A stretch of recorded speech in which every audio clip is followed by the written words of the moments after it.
जय श्री राधे भक्तों, मार्गशीर्ष का माह शुरू हो चुका है और इस माह में भगवान श्री कृष्ण का चिंतन और भागवत का श्रवण महापुण्यदायी कार्य होता है। इसी क्रम में हम आज आपके लिए यहाँ पर श्री भागवत चरित से एक कथा लेकर आए हैं भगवान श्री कृष्ण की, जब उन्होंने माता देवकी के मरे हुए पुत्रों को जीवित किया था। तो चलिए शुरू करते हैं। सबसे पहले बोलिए बांके बिहारी लाल की जय। कुरुक्षेत्र से लौटकर द्वारका जाने के बाद एक दिन देवकी जी ने देखा वसुदेव जी अपने पुत्रों की परमात्म बुद्धि से स्तुति कर रहे हैं। उन्होंने महर्षियों के मुख से भी यह बात बार बार सुन रखी थी कि ये अवतार हैं। उन्होंने भी सोचा, जब मेरे पुत्र ईश्वर हैं, सर्व समर्थ हैं, तो मैं भी इनसे कुछ मांगूं। उसी समय उन्हें अपने छोटे छोटे सुतों की स्मृति हो आई, जिन्हें कंस ने जन्मते ही मार डाला था। उनकी स्मृति आते ही माता का हृदय भर गया। वे सोचने लगी, क्यों ना मैं इन दोनों से अपने मृतक पुत्रों को ही लाने के लिए कहूँ। मैंने सुना है कि जब ये अवंतिका नगरी में पढ़ते थे, तब अपने गुरु सांदीपनी मुनि के मृतक बच्चों को जाकर यमलोक से लेकर के आए थे और उन्होंने बच्चों को ज्यों का त्यों देकर ये गुरु दक्षिणा के ऋण से उरण हुए थे। क्यों न इनसे अपने उन मृतक पुत्रों को ही लाने के लिए कहूँ। यही सोचकर एक दिन एकांत में माता ने बलराम जी और श्याम जी से कहा, देखो, मैंने सुना है तुम दोनों ईश्वर हो, सर्व समर्थ हो, मेरा भी एक काम करोगे। इतना कहते कहते माता का हृदय भर आया और नेत्रों से झरझर आंसू बहने लगे।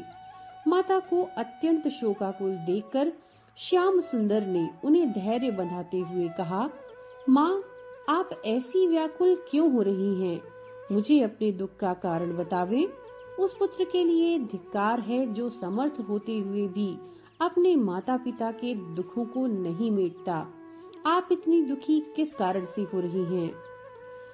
सिसकियां भरती हुई तथा बार बार आंसू पोंछते हुए माता भगवान श्याम सुंदर तथा बलराम जी से कहने लगी, हे योगेश्वरों के भी ईश्वर श्री कृष्ण, मैंने ऋषियों के मुख से सुना है और मुझे भी इस बात पर पूर्ण विश्वास हो गया है कि आप समस्त प्रजापतियों के भी पति हैं। आप आदि श्रीमन नारायण हैं। आपने भूमि का भार उतारने के लिए अवतार लिए हैं। हे प्रभु, आप मेरी भी इच्छा पूरी करें। मैं आपके शरण में हूँ। जब तक आपका अवतार नहीं हुआ था, उसके पूर्व ही मेरे गर्भ से 6 पुत्र पैदा हुए थे। उन सबको मेरे दुष्ट भाई कंस ने मार डाला। मैं अपने उन्हीं पुत्रों को एक बार देखना चाहती हूँ। भगवान ने बनावटी आश्चर्य प्रकट करते हुए कहा, माँ, आप कैसी बातें कर रही हैं? भला मरा हुआ आदमी भी कभी लौटकर आ सकता है? दीनता के स्वर में माता देवकी ने कहा, प्रभु, आप हमें भुलावा ना दें। मैं सब जानती हूँ, आपके लिए कुछ भी असंभव नहीं है। मैंने सुन रखा है अवंतिकापुरी में आप दोनों ने यमलोक से गुरुपुत्र ला दिया था और गुरु दक्षिणा के ऋण से उरण हुए थे। उसी प्रकार कंस द्वारा मारे गए मेरे पुत्रों को भी ले आइए। मैं अपने बच्चों को एक बार देखना चाहती हूँ। माता देवकी का इतना आग्रह देखकर भगवान दोनों भाई सुतल लोक में गए, जहाँ असुरों के राजा बलि निवास करते थे। भगवान को देखकर दैत्यराज बलि ने दोनों भाइयों को श्रद्धा सहित उठकर प्रणाम किया और सपरिवार प्रेम पूर्वक यथाविधि पूजन करके पधारने का कारण पूछा। भगवान बोले, राजन, तुम्हारे यहाँ 6 असुर हैं, हम उन्हें ले जाना चाहते हैं। बलि ने पूछा, प्रभु, वे 6 असुर कौन हैं? आप उन्हें कहाँ ले जाना चाहते हैं? उनका परिचय दीजिए मुझे। भगवान ने कहा, इसी प्रथम स्वयंभुव मनवंतर में महर्षि मरीच की ऊर्णा नामक स्त्री से 6 पुत्र हुए थे।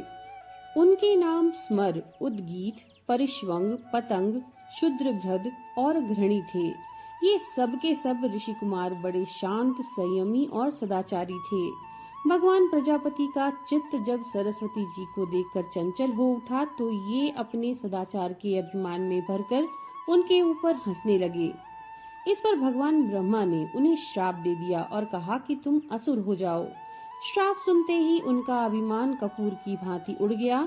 उनके अपराध के लिए वे क्षमा मांगने लगे। तब ब्रह्मा जी बोले, अच्छा, असुर योनि तो तुम्हें मिलेगी ही, लेकिन एक बार मनुष्य योनि में जाकर तुम फिर असुर लोक में आ जाओगे। जब भगवान तुम्हें अपनी माता के समीप ले जाकर अपना पीत शेष अर्थात पीने से बचा हुआ दूध पिला देंगे, तभी तुम अपने ऋषिलोक को चले जाओगे, तुम्हारी सदगति होगी। वे ही मरीच ऋषि के पुत्र शापवश हिरण्यकशिपु के यहाँ उत्पन्न हुए। फिर मेरी योग माया उन्हें भगवती देवकी के उदर में ले आई। वहाँ जन्म लेते ही कंस द्वारा मारे जाकर वे फिर से तुम्हारे लोक में आ गए। अब माता देवकी उन्हें देखने के लिए व्याकुल है।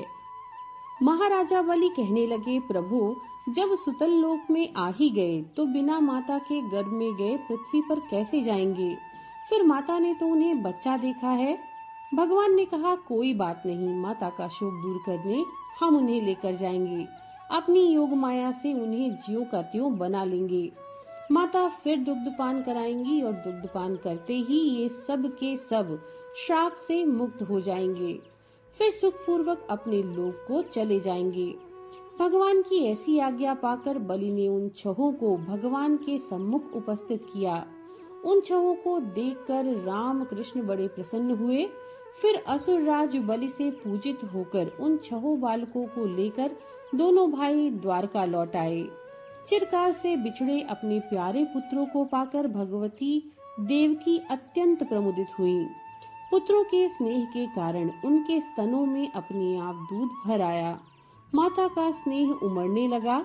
सभी बच्चों को अपने हृदय से चिपटाकर उन्हें दूध पिलाया और गोदी में बैठाकर बार बार उनका मुख चूमा। पुत्रों के स्पर्श से उनका रोम रोम खिल रहा था। जब उन बालकों ने माता के स्तनों का पान कर लिया, जो भगवान श्री कृष्ण के पीने से पावन बन चुके थे, तब उनके समस्त अशुभों का नाश हो गया।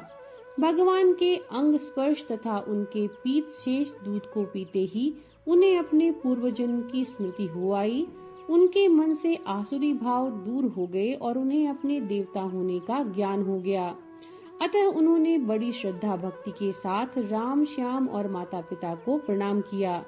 उनके आज्ञा ली और सबके देखते देखते तुरंत स्वर्गलोक को चले गए।